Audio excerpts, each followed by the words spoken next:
Hello everyone. So in this game, I played some great moves on some brilliant moves in this game, which won me the game eventually. So I made some sacrifices which opponent did not expect, and I'll explain in detail how this game went. So even though I made some mistakes and blunders in the game, opponent also made some blunders. I won this game eventually. So I will explain in detail how this game went. Let's go into the details. Yeah. So opponent played d4, I played e5. So after that, opponent played d5. I played d6, c4, c5, knight c3, bishop f5, e4, bishop g6. So he was attacking my bishop. I had to move the bishop back.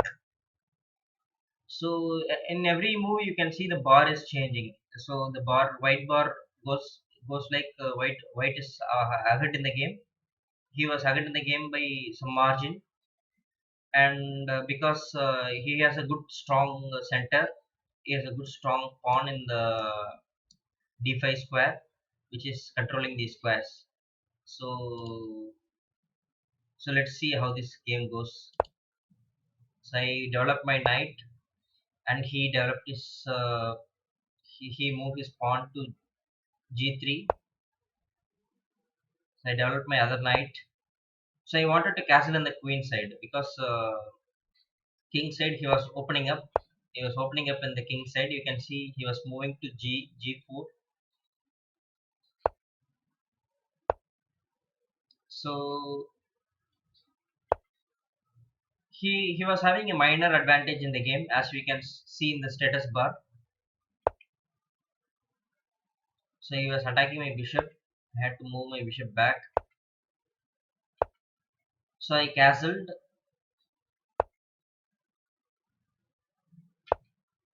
So my plan is to break the king side. After he castled in the king side, you can see he has castled in the king side, which is not the thing I expected from him.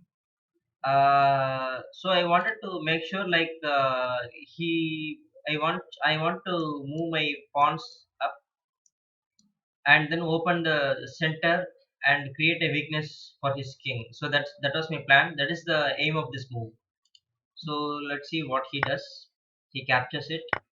I capture back. So you can say I wanted to open up. I wanted to open up his move, open up his king.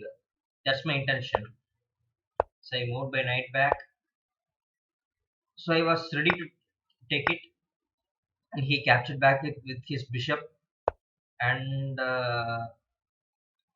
I wanted to break up, so I moved my pawn, and there was some exchanges that happened, and finally you can see these two files are open now, so which is a huge advantage for me.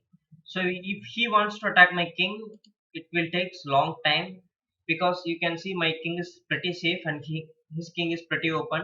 Also his queen is in line with the king. So with this in mind, I played the move bishop to e4, bishop cross e4, because if he captures it back, this is a beautiful sacrifice. So if he captures his back, I will go for rook h8 to g8, attacking his queen and winning the queen. So he cannot capture my bishop back. He has to wait patiently. So he moved his queen back. I kept a check, and he moved his king. He wants to run away this side. He wants to run away this side. That is his plan.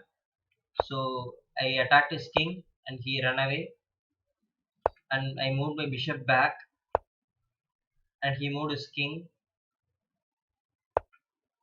So I was marching my pawn. This pawn has no hindrances in the way, so I was marching the pawn towards the board, towards the other end of the board, to make a queen. So this move, I wanted to keep control of the important squares of the game. So also this knight is very much centralized and ready to go for the attack on the king. So he moved his king away from the center, and I attacked his queen, and I connected the rooks. So I wanted to keep the rook in the seventh rank. So because it will control the important key squares around the king, these squares.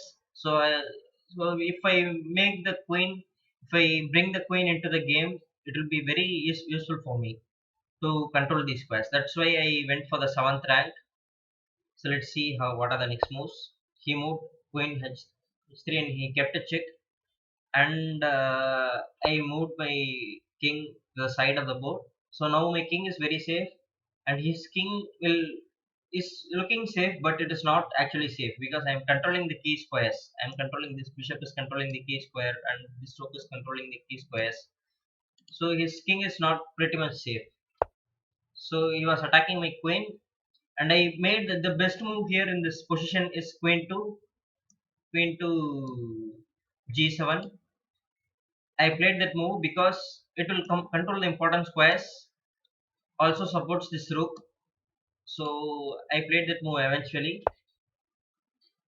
and after this he grabbed the free pawn, which is a mistake in the game because I'm going to make a brilliant move. This move is a brilliant move. Knight to d3 is a brilliant move because it keeps a check, and he cannot capture back with his queen because my bishop is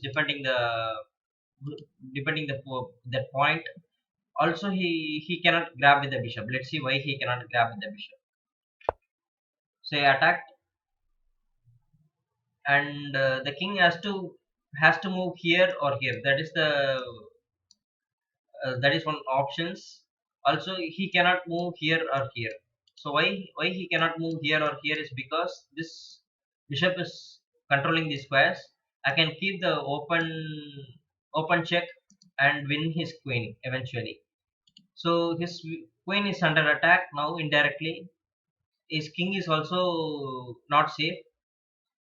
Also, if he moves to this square, I can keep a check. Also, if he moves to this square, I can grab this pawn with the queen. I can grab this pawn with the queen. Let's see. Let's say if he moved here, I can keep a check so that his king will come into the center. If his king comes into the center, I can keep the check with the rook, and so this so his king will be got stuck in the middle and will be eventually checkmated. So that is not the possible way. So if he moves to here, if he moves his king here, then also I can grab the pawn.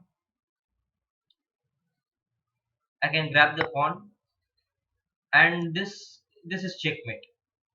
He has no defense to this checkmate.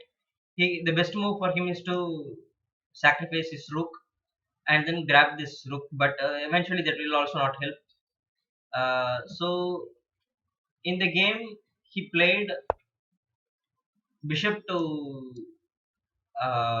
bishop cross d3, which is a mistake because this gives me opportunity to keep a check. So eventually he made the check. So now his king has only one way to go. So you can see like my rook was very powerful, and it was controlling these key squares. So he has to move here, and this is checkmate. So thanks for watching. Let's join in another video. Thank you.